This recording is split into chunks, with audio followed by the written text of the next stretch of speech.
내일부터 이제 추석 연휴가 시작이 됩니다.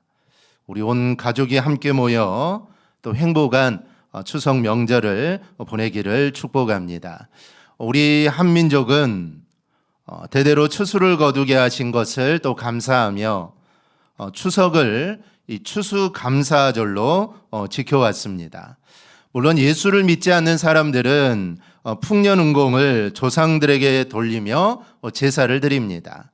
그러나 우리는 살아계신 하나님을 믿는 자로서 추수의 결실은 하나님이 주시는 것이라는 믿음을 우리는 가지고 있습니다. 그러기에 우리는 추석을 맞는 우리는 세상 사람들과는 다른 자세가 우리는 있어야 합니다.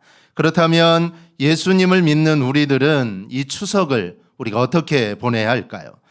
성경을 읽다 보면 우리나라와 이스라엘이 비슷한 절기를 가지고 있다는 것을 우리가 알게 됩니다.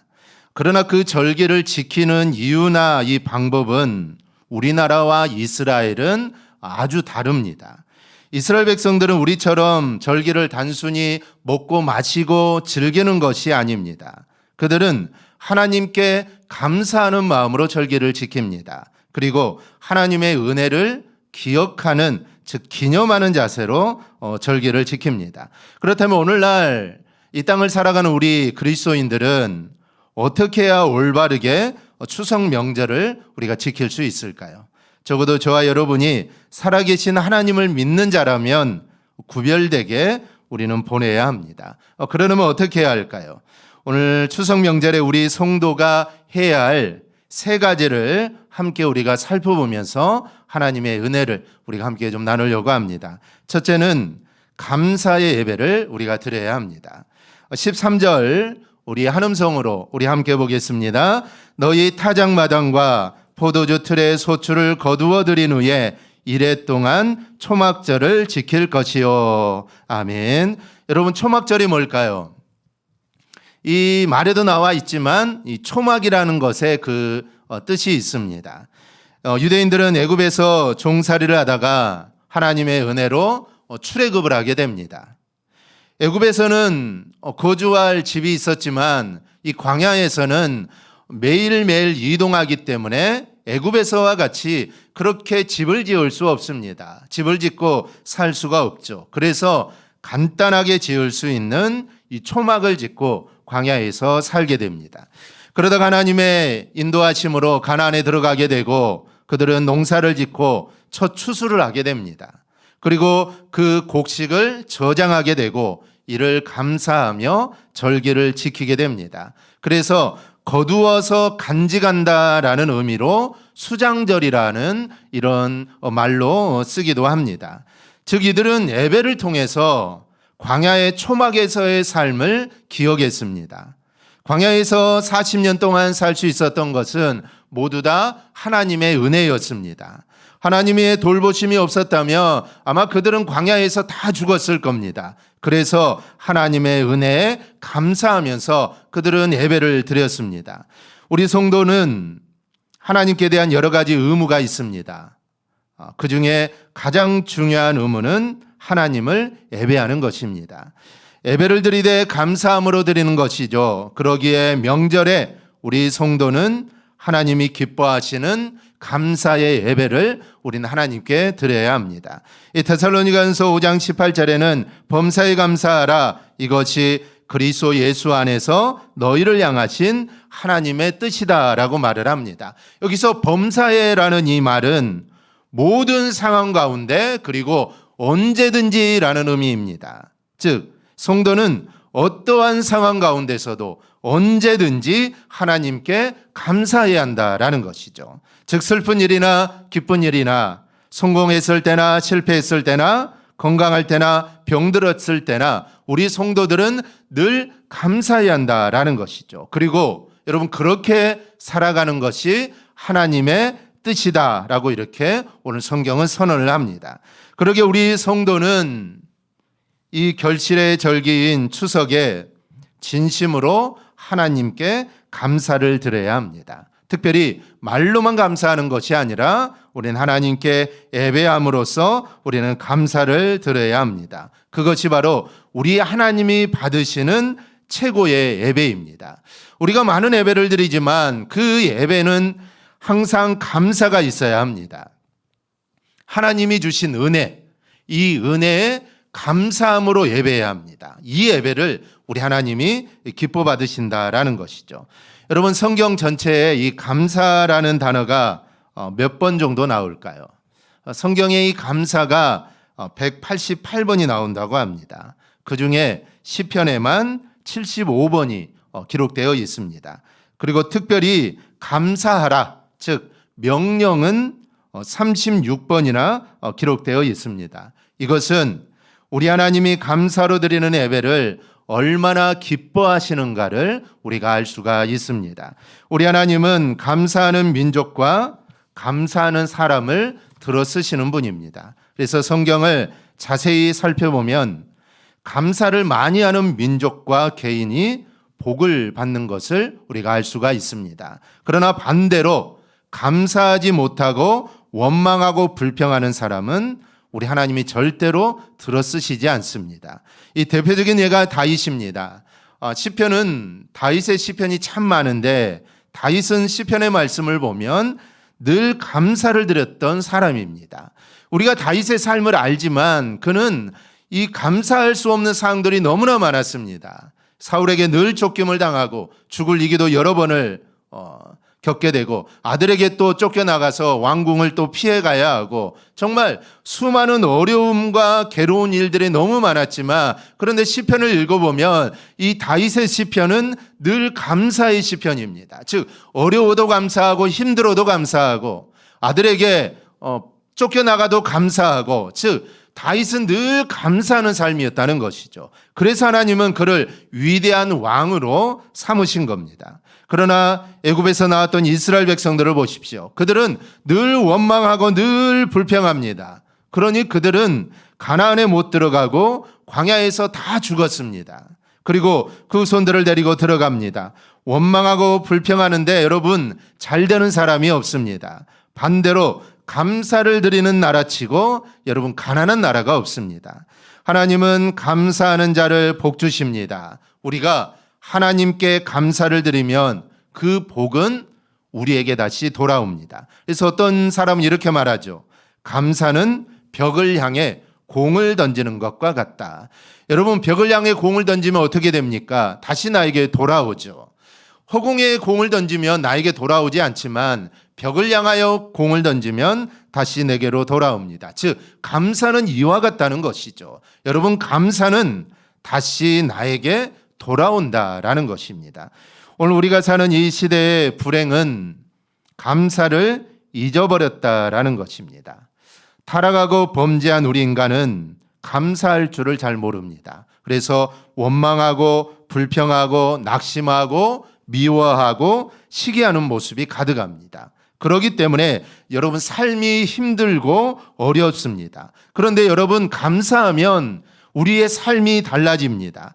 여러분 감사하면 마음이 유쾌해집니다. 감사하면 은혜가 흘러나옵니다. 감사하면 사람들이 좋아합니다. 감사하면 건강해지고 감사하면 기쁨이 넘칩니다. 그래서 여러분 감사하면 손해보는 것이 하나도 없다라는 것이죠. 근데 우리나라를 보십시오. 우리나라는 대형 사고가 터지면 누구 때문이냐, 어떤 놈이 잘못했냐 책임자를 찾고 정부를 향해 원망하고 불평을 합니다. 그러나 서구 사회는 좀 다릅니다. 대형 사고가 터지면 근심하고 그런 가운데서 의로운 사람을 칭송하죠. 수년 전에 미국에서 한국 유학생이 총기를 난사하여서 수많은 사람이 죽었습니다. 그때 우리는 마치 우리나라가 죄인인 것처럼 미안해하고 책임 전가할 대상을 찾습니다. 그런데 미국 사회는 오히려 자기들 탓이라고 조용합니다. 심지어 유족들도 조용합니다. 우리도 좀 구별되어야 합니다. 원망이 아니라 감사가 우리의 입술을 통해 나와야 합니다. 그러기에 여러분 감사는 아무나 할 수 있는 게 아닙니다. 여러분, 아무나 할 수 있다면 이 감사가 아니죠. 감사는 아무나 하는 게 아닙니다. 감사는 믿음의 사람만이 할 수 있는 겁니다. 물론 기쁠 때 감사하는 건 누구나 할 수 있죠. 그런데 감사할 수 없는 상황에서 감사하는 것은 믿음의 사람이기 때문에 하는 것입니다. 이 사랑의 온자탄 손영원 목사님은 두 아들의 장례식 때 10가지의 감사의 기도를 드립니다. 사실 감사할 수 없는 상황이죠. 하나님을 원망하고 아들을 죽인 자를 원망해야 할 상황입니다. 그런데 손영원 목사님은 그 상황 속에서도 감사를 드립니다. 감사할 수 있었던 이유가 뭘까요? 손영원 목사님은 믿음의 사람이었기 때문입니다. 그러기에 어떤 상황 속에서도 감사하는 것은 믿음의 사람만이 할 수 있는 겁니다. 그러므로 우리 모두 믿음의 사람이기를 축복합니다. 그래, 오늘 이번 추석 명절에 감사 예배를 드림으로 건강한 가정 그리고 복된 가정이 되기를 축원합니다. 이것이 바로 우리 성도가 하나님 앞에 해야 할 첫 번째 일입니다. 둘째는 받은 은혜를 헤아려 봐야 합니다. 추석을 맞아 우리 성도는 하나님이 우리에게 베풀어 주신 은혜를 헤아릴 수 있어야 합니다. 하나님이 여러분에게 베풀어 주신 은혜가 어떤 것이 있을까요? 어떤 분은 치질 수술을 하고 나서 아침마다 볼일을 잘 보는 것이 은혜인 줄을 그제서야 깨달았다라고 말을 합니다. 여러분, 병원에 입원해 계신 분들을 한번 살펴보십시오. 아이가 건강하게 지내는 것이 여러분 은혜입니다. 심지어 마음껏 걸어 다닐 수 있는 것도 여러분 은혜입니다. 어디 그뿐입니까? 오늘 주예전에 나와 내 두 다리로 이 자리에 나와 하나님께 예배할 수 있는 것, 이것 또한 은혜입니다. 은혜 중에 이게 은혜입니다. 여러분, 올 여름 얼마나 더웠습니까? 아직도 조금 덥기는 하지만 이제 이 한 주 추석 주간이 지나면 좀 서늘해진다고 하는데 얼마나 올 여름이 더웠습니까? 1년 내내 여러분 이렇게 여름처럼 더우면 여러분 얼마나 힘들겠습니까? 하지만 우리가 여름이 더워도 견디는 것은 여름이 지나면 이제 선선해지고 가을이 오고 또 가을이 지나면 이제 또 겨울이 올 건 아닙니까? 그러면 또 여름 다 잊어버리고 왜 이렇게 춥냐? 또 우리가 그렇게 할 겁니다. 그래서 사계절이 있다는 게 여러분 얼마나 감사한지 모릅니다. 우리 대한민국처럼 사계절이 있는 나라 그렇게 많지 않습니다. 1년 내내 더운 나라도 있고 1년 내내 추운 나라도 있고, 하지만 우리나라는 이 봄, 여름, 가을, 겨울이 있어서 이게 얼마나 감사한지 모릅니까? 그리고 일본에는 올해 태풍이 얼마나 많았습니까? 근데 아직까지 우리나라는 이 태풍이 오지 않고 또 잘 넘어가고 있습니다. 그러니 이게 얼마나 감사한 일입니까? 세상 사람들은 흔히들 재수가 좋아서 그렇다고 하나 우리는 분명하게 고백해야 합니다. 재수나 운수가 아니라 하나님이 도우셨음을 믿으시기를 바랍니다. 어디 그뿐입니까? 우리나라 경제도 정치도 어지럽고 복잡합니다. 그래도 그런 가운데서 하나님께서 우리 가정과 교회를 지켜주시고 여러분의 건강도 지켜주셨습니다. 그 은혜를 우리가 헤아릴 수 있어야 합니다. 명절을 주신 가장 큰 이유는 받은 은혜를 헤아리고 기억하라는 겁니다. 15절 말씀 우리 한음성으로 함께 보겠습니다. 내 하나님 여호와께서 택하신 곳에서 너는 이레 동안 내 하나님 여호와 앞에서 절기를 지키고 내 하나님 여호와께서 내 모든 소출과 내 손으로 행한 모든 일에 복 주실 것이니 너는 온전히 즐거워할지니라. 아멘. 이 말씀에 보면 내 하나님이라고 합니다. 내 하나님 그분께서 소출을 주신다는 것이죠. 그리고 내 손으로 행한 모든 일에 복을 준다는 겁니다. 그러니 명절에 그 은혜를 헤아리고 온전히 즐거워하라 라고 명령하십니다. 그렇다면 우리가 많은 은혜를 누리는데 은혜 중에 은혜가 무엇일까요? 우리가 누리는 최고의 은혜는 구원의 은혜인 줄 믿습니다. 여러분, 이 은혜가 진짜 은혜입니다. 이 은혜를 감사하고 그 은혜를 기뻐하며 살아가는 우리 성도들이 되기를 바랍니다. 그 구원의 은혜 때문에 다른 복이 주어지는 것입니다. 구원의 은혜를 누렸기에 갖가지 복을 때를 따라 하나님이 우리에게 주신 겁니다. 왜냐하면 하나님이 나를 구원했기 때문에 이제 우리는 하나님의 자녀가 된 것입니다. 즉 정말 사랑하는 하나님의 자녀가 되었기 때문에 이제 하나님이 우리에게 복도 주시고 우리에게 필요한 것들을 정말 한없이 주시는 것입니다. 왜 여러분이 여러분 자녀를 위해 그토록 수고하고 애를 씁니까? 왜 먹이고 입히고 공부를 시킵니까? 자녀이기 때문이죠. 마찬가지입니다. 왜 하나님이 우리를 지켜주시고 우리를 먹여주시고 인도해 주십니까? 우리가 그분의 자녀이기 때문입니다. 그런데 문제는 왜 감사가 없느냐라는 것입니다.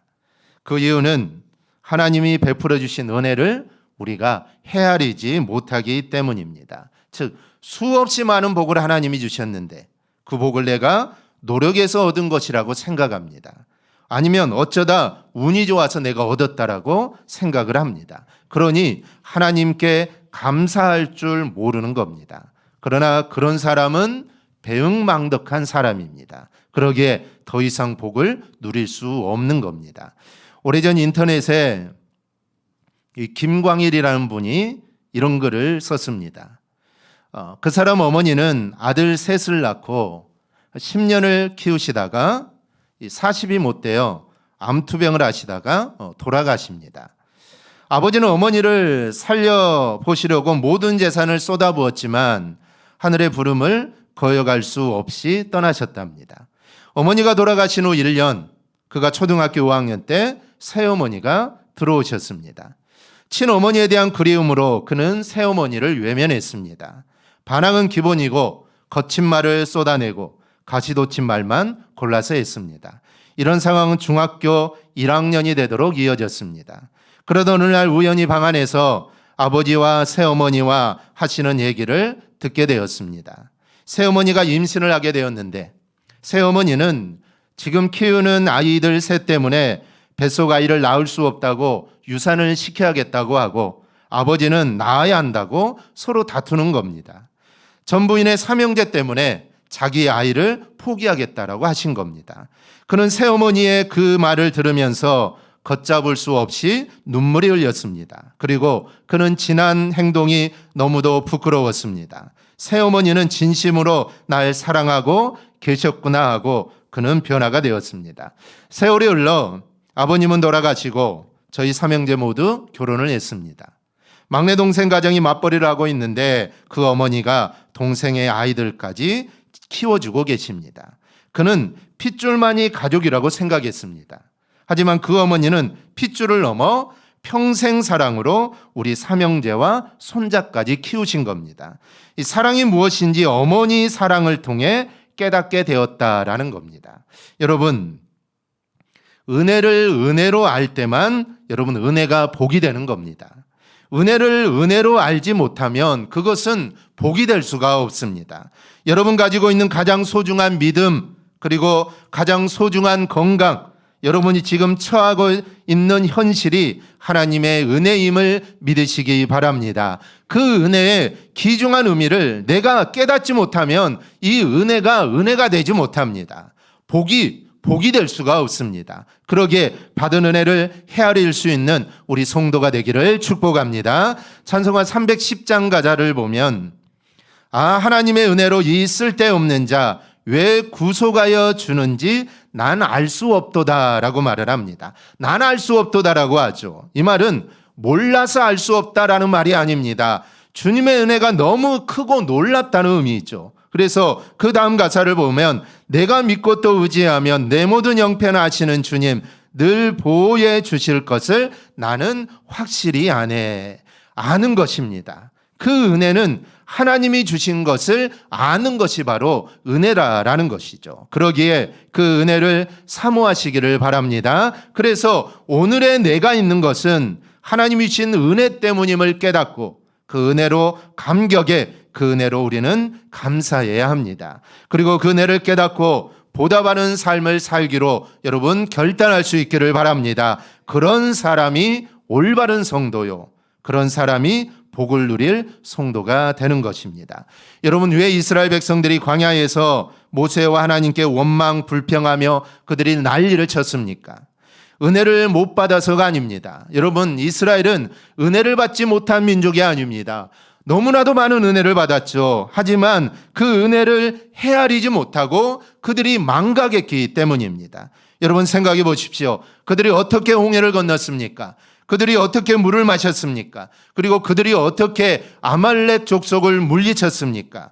자신들의 힘으로 한 것이 하나도 없습니다. 모두 하나님의 일방적인 사랑과 하나님의 은혜였습니다. 그럼에도 불구하고 그 은혜의 사랑을 헤아리지 못하자 심각한 문제가 생긴 것입니다. 우리도 이번 추석에 하나님이 내게 베푸신 은혜를 헤아려 보시기를 바랍니다. 그리고 그 은혜를 진심으로 감사하기를 축원합니다. 그런데 감사하되 말로만이 아닌 마음으로 감사해야 합니다.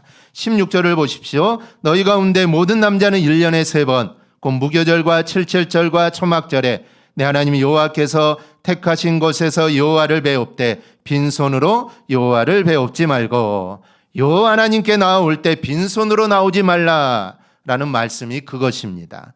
주신 은혜를 헤아린다면 그냥 나올 수 없다는 것이죠. 즉 감사함으로 나오라는 것입니다.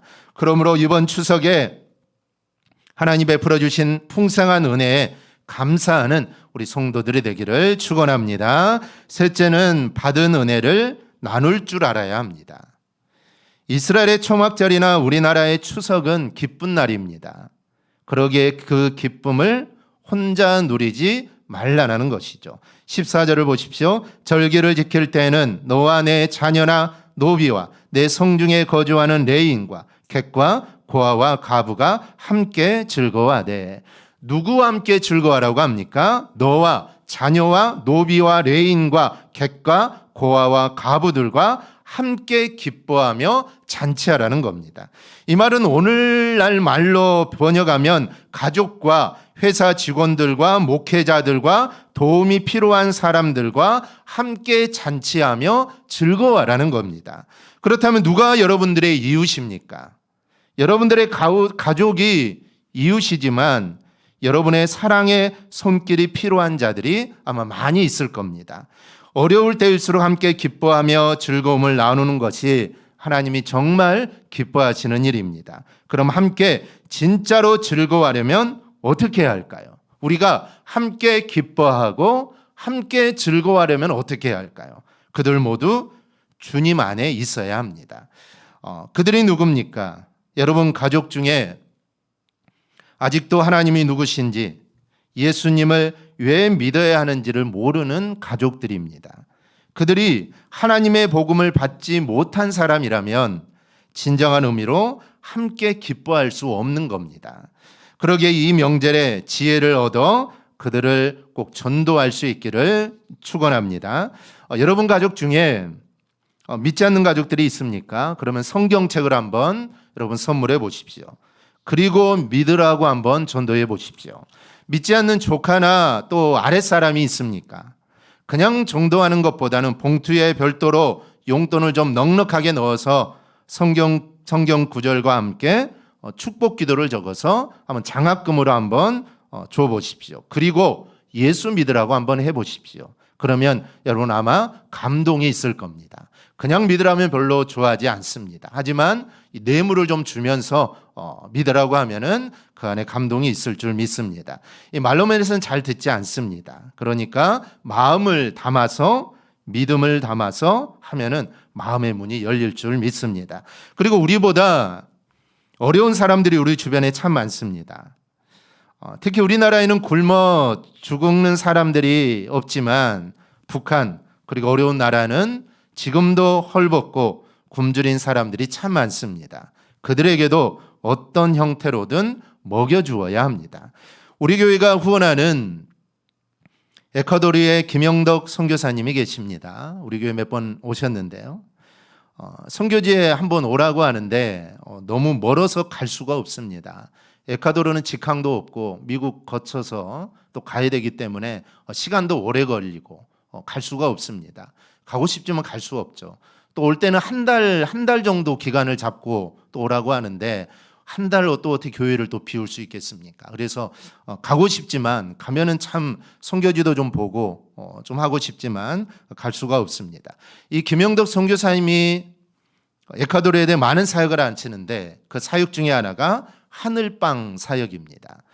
요즘 에콰도르가 참 어렵습니다. 정치적으로도 어렵고 경제적으로도 많이 어렵습니다. 그래서 이 하늘빵 사역은 무료로 빵을 나누어 주는 겁니다. 즉 끼니를 때울 수 없는 사람들에게 그냥 빵을 나눠주는 사역인데 요즘 에콰도르가 너무 어려워서 무료 빵을 받으러 오시는 분들이 점점 많아지고 있다라고 합니다. 그러면서 이 사역이 멈추지 않게 해달라고 좀 기도해달라고 이렇게 부탁을 하셨습니다.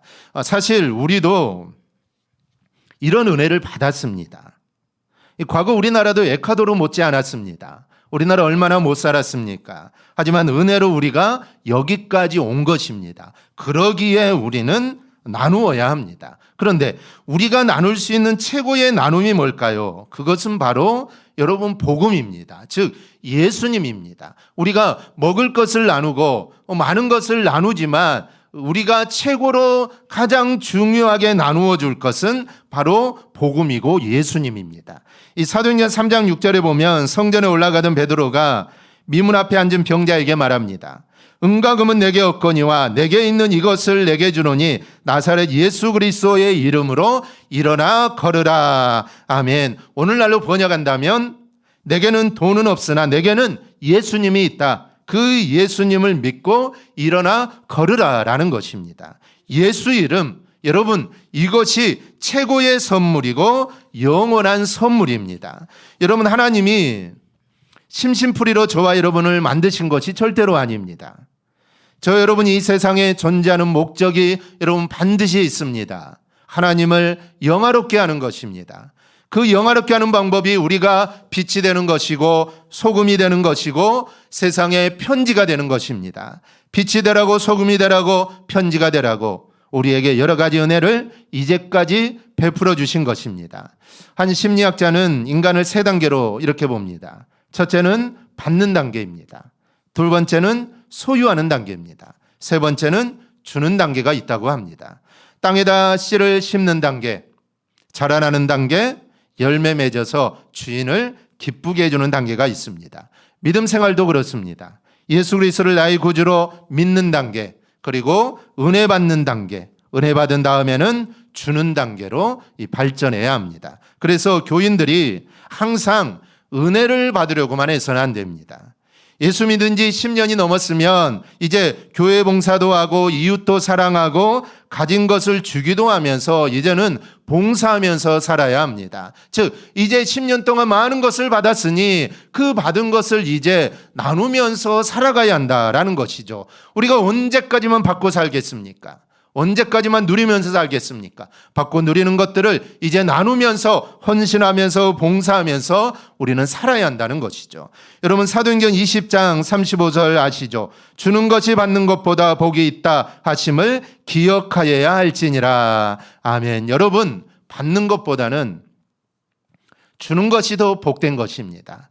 여러분 받는 것보다는 주는 게 더 기쁘지 않습니까? 마찬가지로 우리가 주는 것이 받는 것보다 복이 있는 것입니다. 그러기에 우리는 받는 것도 중요하고 소중하지만 하나님의 은혜를 받고 하나님의 은혜를 간직하는 것도 소중하지만 중요하지만 이제는 우리가 받은 것들을 나누며 살아야 한다라는 것이죠. 여러분 이 추석 명절에 무엇을 할 것입니까? 가족들과 함께 행복한 한가위 보내기를 바랍니다. 그리고 하나님께 감사하고 받은 바 은혜를 헤아리고 주변 사람들과 함께 기뻐하는 명절이 되기를 바랍니다. 그리하여 하나님께 영광 돌리는 추석이 되기를 주님의 이름으로 축원합니다. 아멘. 기도하겠습니다.